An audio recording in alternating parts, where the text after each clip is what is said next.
Guys again welcome back to my channel. Kantha എന്ന് പറഞ്ഞ ദുൽഖർ സൽമാന്റെ സിനിമ കണ്ടിരിക്കുകയാണ്.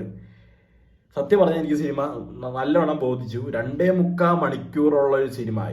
എൻ്റെ ഒരു കണക്കുള്ള ശരിയാണെങ്കിൽ ഞാൻ കുറേ നാൾക്ക് ശേഷമാണ് ഇത്രയും വലിയ ഡ്യൂറേഷൻ ഉള്ള ഒരു സിനിമ ഇത്ര ലയിച്ച് കണ്ടിട്ടുള്ളത്. അല്ലാത്ത പക്ഷെ ഞാൻ എപ്പോഴെങ്കിലൊക്കെ വാച്ച് നോക്കുകയും ഫോൺ നോക്കുകയൊക്കെ ചെയ്തിട്ടുണ്ടാവാം. പക്ഷെ ഈ സിനിമ കണ്ടപ്പോൾ എനിക്ക് ഭയങ്കര ഗ്രിപ്പിംഗ് ആയിട്ട് ഞാനാണെങ്കിൽ ആ തിയേറ്ററിന്റെ അകത്തോട്ട് കയറി ഇരുന്നാണ് ഈ സിനിമ കണ്ടതെന്നൊക്കെ പറയാം. പണ്ട് അവിടെ വീട്ടില് മറ്റേ അമ്മൂമ്മമാരൊക്കെ പറയും ആ പെട്ടിന്റെ അകത്ത് കയറി ഇരുന്ന് കാണാന്ന് പറയും. അതുപോലെ ആ ഒരു ലാഘവത്തിലാണ് ഞാൻ ഈ സിനിമ ഇരുന്ന് കണ്ടത്. എനിക്ക് അറിഞ്ഞൂടാ, എനിക്ക് എത്ര പേർക്ക് ഇപ്പൊ സിനിമ വർക്കായിട്ടുണ്ടെന്ന് എനിക്ക് അറിഞ്ഞൂടാ. കുറെ പേരൊക്കെ കളിയാക്കിക്കൊണ്ടൊക്കെ ഇറങ്ങുന്നുണ്ടായിരുന്നു തിയേറ്ററിൽ നിന്ന്. പക്ഷെ എനിക്ക് ഈ സിനിമ ഭയങ്കര എൻഗേജിങ്ങും എന്റർടൈനിങ്ങും ആയിട്ട് തോന്നി. അത് എല്ലാവരുടെയും പേരെടുത്തോളെ. Directed by Selvamani Selvaraj. ആരാന്ന് എനിക്കറിയില്ല. ഈ മച്ചാന്റെ പ്രീവിയസ് വർക്ക് എന്താന്ന് എനിക്കറിയില്ല, ഒന്നും അറിഞ്ഞുകൂടാ. Written by Tamizh Prabha, Sriharsha Rameshwaram, additional screenplay ആണ് പുള്ളി. പിന്നെ സെൽവമണി സെൽവരാജ്, ഒരു 3 പേരും കൂടി. കാസ്റ്റ് ദുൽഖർ സൽമാൻ, റാണ ദാഗുപതി, ഭാഗ്യശ്രീ ബോർസെ. ഇപ്പോൾ ഈ നടീന്റെ കാര്യം എനിക്കറിയില്ല. ഞാൻ ഇതുവരെ ഒരു സിനിമയിൽ ഒരു പുള്ളിക്കാരിനെ കണ്ടിട്ടില്ല, if I am not wrong.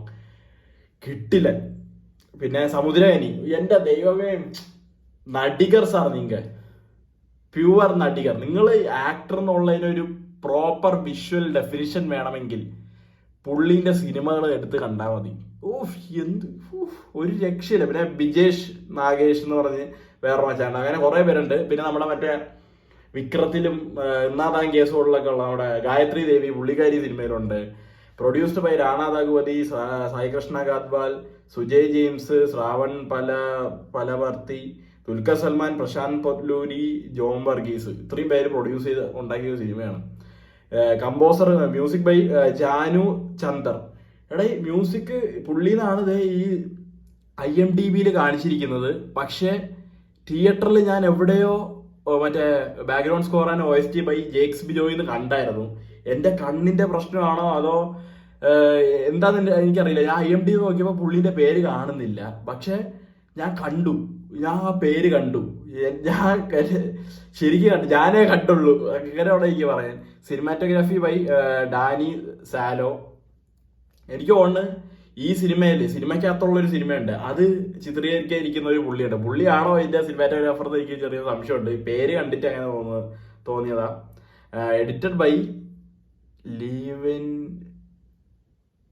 Antony Gonsalves. Set decorator, അതായത് സെറ്റ് ഇട്ടിരിക്കുന്നത് ഫൈസൽ അലിഖാൻ. ബ്രോ, സത്യസന്ധമായിട്ട് പറയാലോ, ഈ സിനിമയിലെ ക്യാമറമാൻ, മ്യൂസിക് ഡയറക്ടർ, റൈറ്റർ തൊട്ട് ആർട്ട്, കോസ്റ്റ്യൂം, പിന്നെ എന്താ പറയാ, അവിടെ ചായയും ഭക്ഷണവും വിളമ്പാൻ നിന്ന ചേട്ടന്മാർ വരെ കിട്ടിലനായിട്ട് ചെയ്തിട്ടുണ്ടെന്ന് വേണം പറയാൻ. അത് ശരിക്കും പറഞ്ഞ അവിടെ. പിന്നെ art department by Lakshmi Bharani Parimi, പൊളി. Sound department Bulgarin Barua, Krishang Das, Vishnudas, Sanjay Maurya, Janardhan Pattowari, Alwin Rego. Visual effects Ravi Teja, വെങ്കട്ടല്ല, അങ്ങനെ കുറെ പേര്. കാസ്റ്റിംഗ് വംശി നാരണി, അങ്ങനെ ഇഷ്ടം പോലെ പേരുണ്ട്. മ്യൂസിക് ഡിപ്പാർട്ട്മെന്റ് ഒക്കെ നോക്കാൻ നിന്ന പേര് പറഞ്ഞു തീരില്ല. അതിന് മാത്രം ആൾക്കാർ ഈ സിനിമയ്ക്ക് വേണ്ടി വർക്ക് ചെയ്തിട്ടുണ്ട്. എല്ലാവരും, ഞാൻ പറഞ്ഞില്ലേ, ഈ സിനിമ ചിത്രീകരിക്കുന്ന ഒരു പഴയ കാലഘട്ടം. പഴയെന്ന് പറഞ്ഞാൽ മറ്റേ റീല് കട്ട് ചെയ്ത് സിനിമ ഉണ്ടാക്കുന്ന കറക്റ്റ് കാലഘട്ടം ഏതാണെന്ന് എനിക്കറിയില്ല. അതുകൊണ്ട് ഞാൻ ചുമ്മാ 70s 80s ഒന്നും പറയുന്നില്ല. എനിക്ക് ആക്ച്വൽ കാലഘട്ടം അറിയാത്തതുകൊണ്ട് അതിനെക്കുറിച്ച് ഞാനൊന്നും പറയുന്നില്ല. ആ ഒരു റീല് കട്ട് ചെയ്ത് സിനിമ ഉണ്ടാക്കൂലേ, ആ ഒരു സംഭവം അന്നത്തെ കാലത്തുള്ള സിനിമയാണിത്. അപ്പൊ നമുക്ക് പല രീതിയിൽ ഇപ്പൊ കാണുമ്പോഴൊക്കെ നമുക്ക് തോന്നുന്നത് ഈ ഷീലേന്റെ ഒക്കെ പഴയ സിനിമ, ജമ്മീനിലൊക്കെ എന്റെ കൊച്ചു മുതലാളി, ഇങ്ങനെയൊക്കെ പറഞ്ഞ് ഇവര് മറ്റേ ഈ അഭിനയിച്ചൊക്കെ തള്ളൂല്ലേ. ലൈക്ക് ഇന്നത്തെ സിനിമകളിലൊക്കെ അവര് റിയാലിറ്റിയും എന്താ പറയാ, ഒരു ക്യാരക്ടറിന്റെ ബിഹേവിയർ ഒക്കെ മനസ്സിലാക്കി, ലാലേട്ടറൊക്കെ ഓരോ കഥാപാത്രമൊക്കെ ചെയ്യുമ്പോഴത്തേക്ക് നമുക്ക് ഒരു ക്യാരക്ടറെ പിടികിട്ടും, അങ്ങനെയൊക്കെ പറഞ്ഞ തന്മാത്ര പോലത്തെ സിനിമകളിലൊക്കെ അങ്ങ് ജീവിച്ച് കാണിച്ച സംഭവങ്ങളൊക്കെ ഉണ്ടാവുമെങ്കിലും പണ്ടത്തെ കാലത്തെ സിനിമ എങ്ങനെയാണ്, അന്നത്തെ കാലത്തെ ആക്ടിങ് എങ്ങനെയാണ് അവർ ആ ഒരു പ്രസന്റേഷൻ നടത്തുക, അവരുടെ ഡയലോഗ് ഡെലിവറി, അവരുടെ ഒരു എക്സ്പ്രഷൻ, അങ്ങനെ പല കാര്യത്തിനെ കുറിച്ചും ഈ സിനിമയിൽ അവർ പറഞ്ഞു പോകുന്നുണ്ട്. പിന്നെ പിന്നീട് പറയാനാണെങ്കിൽ ഇതിന്റെ ഒരു ബേസ് പ്ലോട്ട് ഉണ്ട്. ആ പ്ലോട്ട് സത്യം പറഞ്ഞാൽ ഭയങ്കര ഇൻകറക്റ്റ് ആയിട്ടുള്ള സ്റ്റേറ്റ്മെന്റ്. അത് അന്നത്തെ കാലത്തുള്ള, എന്നാണ് ഞാൻ പറയുന്നില്ല, അന്നത്തെ കാലത്ത് സ്ഥിരം നടക്കുന്ന ഒരു സംഭവം തന്നെയാണ്. സിനിമയിലായാലും അല്ലാതൊക്കെ ആയാലും പലവർക്കും പല രീതിയിലൊക്കെ ഉണ്ടാകുന്ന ഒരു സംഭവമാണ്. അങ്ങനത്തെ ഒരു ബേസ് പ്ലോട്ടാണ്. എനിക്കിത് ഫസ്റ്റ് ഹാഫാണ് സത്യം പറഞ്ഞ ഷോ സ്റ്റീൽ ചെയ്തത്. എന്ന് വെച്ച് കഴിഞ്ഞാൽ ഇതിലെ സമുദ്രകന്നി ആസ് ഡയറക്ടർ ആണ് സമുദ്രകന്നി. അവരൊരു സിനിമ ഷൂട്ട് ചെയ്യാണ്. ദുൽഖറാണ് അവിടുത്തെ ഒരു മെയിൻ സൂപ്പർ സ്റ്റാർ. അപ്പോൾ പുള്ളീന്റെ തുടക്കകാല ജീവിതം, അത് കഴിഞ്ഞ് പുള്ളിക്ക് ഫെയിം കിട്ടുമ്പോൾ, പുള്ളീനെ നാലാൾ അറിഞ്ഞു തുടങ്ങുമ്പോൾ, എന്താ പറയാ, പുള്ളിക്ക് കുറെ ഫാൻ ഫോളോയിങ് ഒക്കെ ഉണ്ടാകുമ്പോൾ ഒരു ആക്ടറിന് ഉണ്ടാവുന്ന ഒരു മാറ്റം. ഇത് കണ്ടപ്പോൾ എനിക്ക് തോന്നിയ വളരെ ഒരു മികച്ച ഒരു കാര്യം എനിക്ക് തോന്നിയൊരു സംഭവം ഉണ്ടാ. നിങ്ങൾ ഈ ലിയോ ഒക്കെ കണ്ടപ്പോൾ പലവർക്കും പല ഫാൻ തിയറീസ് ഉണ്ടായിരുന്നു. റോളക്സ് വരും, ലിയോ വരും, അവരുടെ ക്ലാഷ് ഉണ്ടാവും, സൂര്യ വേഴ്സസ് വിജയ്, അങ്ങനെ കുറേ കാലത്തിന് ശേഷം അവർ സിനിമയ്ക്ക് വരും. ഇങ്ങനെയൊക്കെ നമ്മളിങ്ങനെ പല കാര്യങ്ങളും നമ്മൾ മെനഞ്ഞുണ്ടാക്കുന്നുണ്ടാവാം. പക്ഷെ ഒരു ഡയറക്ടറിന് അത് കംപ്ലീറ്റ്ലി പുൾ ഓഫ് ചെയ്യാൻ പറ്റില്ല. കാരണം എന്തെന്ന് വെച്ച് കഴിഞ്ഞാൽ ഇവർക്ക് രണ്ടുപേർക്കും ഫാൻ ഫോളോയിങ് ഉണ്ട്, ഇവർക്കായിട്ടുള്ള ഓരോ ഫെയിം ഉണ്ട്. അപ്പൊ അതിനനുസരിച്ചൊക്കെ ഈ സൂപ്പർ സ്റ്റാർസ് പടം എടുക്കുകയുള്ളൂ. ഈ സൂപ്പർ സ്റ്റാർസ് തന്നെ പല സിനിമയും എന്താ പറയാ സീനൊക്കെ അവർക്ക് വേണ്ടി ചേഞ്ച് ചെയ്യും, അവരുടെ കൺവീനിയൻസിന് ഷൂട്ട് ചെയ്യും. അങ്ങനെയുള്ള പല നടന്മാരുണ്ട്. സൂപ്പർ സ്റ്റാർസിൽ തന്നെ പലവർക്കും ഇന്ന സീൻ ഇഷ്ടപ്പെടില്ല, അത് മാറ്റിക്കുക, എടുക്കുന്നൊക്കെ അന്ന് ഈ സിനിമയിൽ വ്യക്തമായിട്ട് കാണിക്കുന്നുണ്ട്. ആ ഒരു സംഭവങ്ങളൊക്കെ നമുക്ക് അത് ഭയങ്കര എവിഡന്റ് ആയിട്ട് അവർ നല്ല രീതിയിൽ നമുക്ക് ഈ സിനിമയിൽ അത് കാണിച്ചു തരുന്നുണ്ട്. അതെനിക്ക് വളരെ വലിയൊരു പോസിറ്റീവ് ഫാക്ടറായിട്ട് തോന്നി. പിന്നെ ഡയറക്ടറിന്റെ കാഴ്ചപ്പാട്, ഡയറക്ടർ പുള്ളിന്റെ പ്രൊഫഷനെ സ്നേഹിക്കുന്നു. ഒരാളിൽ ഇങ്ങനെ ഒരു തീയുണ്ട്, ഇങ്ങനെ ഒരു അഭിനേതാവ് ഉണ്ടെന്ന് തിരിച്ചറിഞ്ഞ് അവരെ സിനിമയിലേക്ക് കൊണ്ടുവരുന്നു. സിനിമയെ കൊണ്ടുവന്ന് അവരുടെ ഉള്ളിലുള്ളതൊക്കെ ഇങ്ങനെ ഊറ്റിയെടുക്കുന്ന ഡയറക്ടേഴ്സ് ഉണ്ട്. എന്ന് വെച്ചാൽ എത്ര തേക്ക് പോയാലും അതല്ല എനിക്ക് വേണ്ട അതല്ല എന്ന് പറഞ്ഞ് എടുക്കുന്നവരുണ്ട്. എക്സാമ്പിൾ ജോസ് പെല്ലിശ്ശേരി. പുള്ളി ആരുടെ വാക്ക് വെക്കൂല. ഞാൻ കേട്ടിട്ടുള്ള കാര്യമാണ്, എനിക്ക് പേഴ്സണലി പരിചയമൊന്നുമില്ല, പക്ഷെ ഞാൻ എല്ലായിടത്തും എല്ലാവരും പറഞ്ഞു കേട്ടിട്ടുള്ള ഒരു കാര്യമാണ്. പുള്ളി വരും, പുള്ളിക്ക് ഇഷ്ടമുള്ള പോലെ എടുക്കും. അതുകൊണ്ടാണ് നിങ്ങൾക്ക് ഈ മലയക്കോട്ടെ വാലിബൻ, ഡബിൾ ബാരൽ, ചുള്ളി ഇങ്ങനത്തെ സിനിമകളൊന്നും പലർക്കും ഇഷ്ടപ്പെടാതെ പോകുന്നത്. പലവർക്കും ആ പുള്ളീന്റെ എന്ന് വെച്ചാൽ പുള്ളീന്റെ നറേറ്റീവ് 100% അങ്ങനെ തന്നെ വരണമെന്ന് പുള്ളിക്കൊരു ഇതുണ്ട്.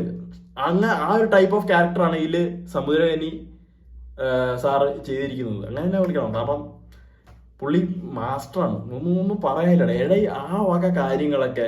പിന്നീട് ഇതിലൊരു ഡാൻസ് സീക്വൻസ് ഉണ്ട്, ഈ മെയിൻ നടീന്റെയും ദുൽഖറിന്റെയും ഒരു ഡാൻസ് സീക്വൻസ്. അത് കിടിലനായിട്ട് എന്ന് വെച്ചാൽ ഈ സിനിമയ്ക്കകത്ത് എന്ന് വെച്ചാൽ ഞാൻ ഭയങ്കര ലാഘവത്തോടെയാണ് ഈ സിനിമ കണ്ടോണ്ടിരുന്നത്. കാരണം എന്താ വെച്ച് കഴിഞ്ഞാൽ ഞാൻ ഇവരൊരു സ്റ്റുഡിയോ ആണ് കാണിക്കുന്നത്. സ്റ്റുഡിയോയുടെ അടുത്താണ് ഇതിൻ്റെ അകത്ത് ഇത് പടം ഫുള്ള് ഷൂട്ട് ചെയ്തിരിക്കുന്നത്. അന്നത്തെ കാലത്തെ ഒരു സ്റ്റുഡിയോ ഒക്കെ കാണിച്ച്. അപ്പം അതിൻ്റെ ഒരു ആർട്ട് വർക്ക് ആയാലും സെറ്റ് ആയാലും അന്നത്തെ കാലത്ത് അവർ യൂസ് ചെയ്യുന്ന സാധനങ്ങളായാലും അവരുടെ ഡ്രസ്സിങ് ആയാലും മേക്കപ്പ് ആയാലും എല്ലാം കൊണ്ടും ആ ഒരു പഴയ കാലത്തോട്ട് നമ്മൾ എത്തുന്നുണ്ട്. ഞാനൊരുമാതിരി ആ ഷൂട്ടിംഗ് സെറ്റിന്റെ അകത്തിരുന്ന് ആ ഒരു സിനിമ കാണുന്ന ഒരു ഫീലാണ് എനിക്ക് കിട്ടിയത്.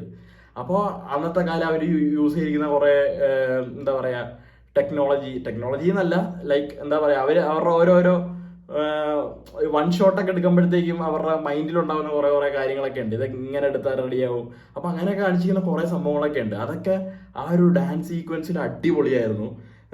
പിന്നീട് എന്താണ് ഇവരുടെ ഈ ഡയറക്ടറുടെ ആക്ടറിന്റെയും ഒരു ഈഗോ എന്ന് വെച്ചാൽ ഈ സിനിമയിൽ ഒരു സീനുണ്ട് കേട്ടോ.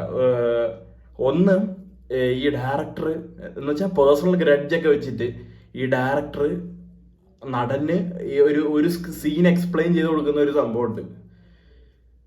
എന്തോ ആയിരുന്നത് അത് കണ്ടവർക്കേ മനസ്സിലാവട്ടെ.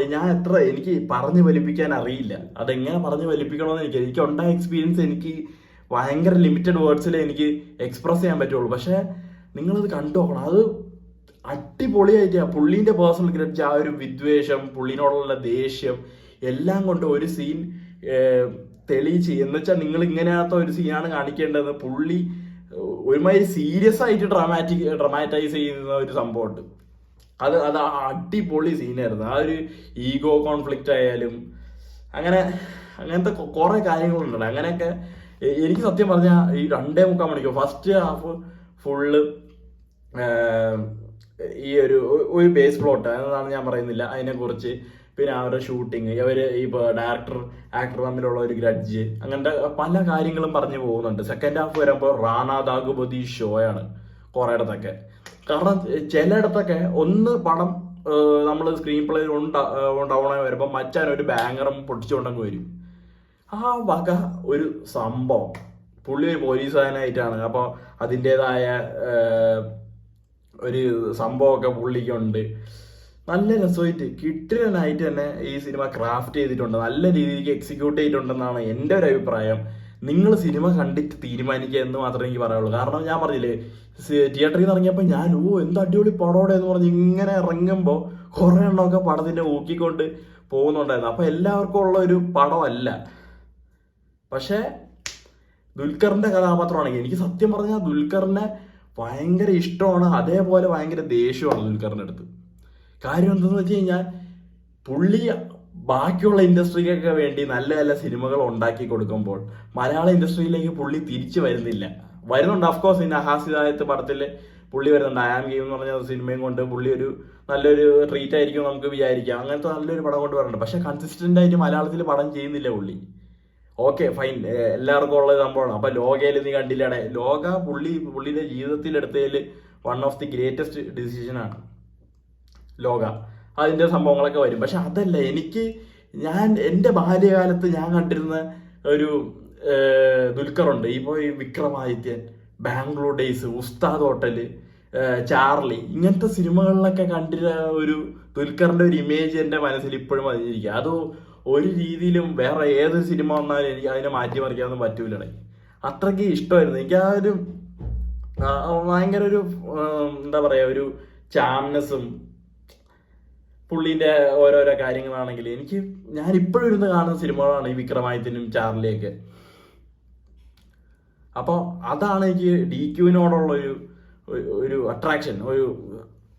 ഞാൻ DQ ഫാനും കൂടിയാണ്, മമ്മൂക്ക ഫാനാണ്, DQ ഫാൻ, ആരുടെ ഫാനെന്ന് നോക്കുകയാണെങ്കിലും നല്ലവണ്ണം ചെയ്യുന്ന എല്ലാവരുടെയും എനിക്ക് ആസിഫ് അലീനെ ഭയങ്കര ഇഷ്ടമാണ്. നിവിൻ പോളിന്റെ പഴയ പീക്ക് പടങ്ങളൊക്കെ എനിക്ക് ഭയങ്കര ഇഷ്ടമാണ്. അങ്ങനെ എല്ലാവരെയും ഇഷ്ടമാണ്. അങ്ങനെ സിനിമ എന്നുള്ളൊരു ജ്വരം നമുക്ക് പണ്ട് തൊട്ട് ഇങ്ങനെ തലയ്ക്ക് പിടിച്ചിരിക്കുന്നതുകൊണ്ട് ആരുടെ സിനിമയായാലും എന്ത് നല്ല പെർഫോമൻസ് ആയാലും എന്ത് രീതിയിലുള്ള സിനിമയായാലും ഞാൻ ഇങ്ങനെ ഇരുന്ന് കാണും. ക്യാരക്ടേഴ്സൊക്കെ കൺവിൻസ് ആവുകയാണെങ്കിൽ ഒന്നും പറയാനില്ല. അപ്പോൾ ഈ സിനിമയെ കുറിച്ച് എനിക്ക് ഇത്രേ പറയാനുള്ളൂ. വീഡിയോ ഭയങ്കര ലോങ് ആയി എന്നറിയാം, പക്ഷേ ഇത് മൊത്തം എനിക്ക് പറയണം. ഞാൻ കുറേയൊക്കെ നോട്ട് ചെയ്ത് വെച്ചു, മറക്കാതെ എനിക്ക് എടുത്ത് പറയണം എന്നുള്ള രീതിയിൽ. ഇന്റർവെല്ലിൽ ഇറങ്ങിയപ്പോൾ ഇത്ര കാര്യം നോട്ട് ചെയ്തത്, സിനിമ കഴിഞ്ഞ് ഇറങ്ങിയപ്പോൾ അത്ര കാര്യം. Technically brilliant. എല്ലാ രീതിയിൽ നോക്കുകയാണെങ്കിൽ, ഏത് ഒരു ഡിപ്പാർട്ട്മെന്റ് നോക്കുകയാണെങ്കിലും, കോസ്റ്റ്യൂം ആയാലും മേക്കപ്പ് ആയാലും camera, sound, music top. Written റൈറ്റേഴ്സും അടിപൊളിയായിട്ട് ചെയ്തിട്ടുണ്ട്. ഡയറക്ഷൻ, മച്ചാൻ്റെ പേര് സെൽവമണി സെൽവരാജ്, മച്ചാൻ പൊളിച്ചു. ആക്ടേഴ്സ് ആയാലും അവർ പൊളിയായിട്ട് ചെയ്തു. ആ നടീൻ്റെ ആ ഒരു കുറേ സാധനങ്ങളും എല്ലാം കൊണ്ടും നല്ലൊരു ട്രീറ്റ് ആയിരുന്നു എനിക്ക്. അപ്പോൾ നിങ്ങൾ സിനിമ കാണുക, എല്ലാവരും സിനിമ കണ്ടിട്ട് തീരുമാനിക്കുക. അടുത്ത ആഴ്ച രാജുവേട്ടൻ്റെ പടമായിട്ട് വരുന്നതാണ്. Bye bye.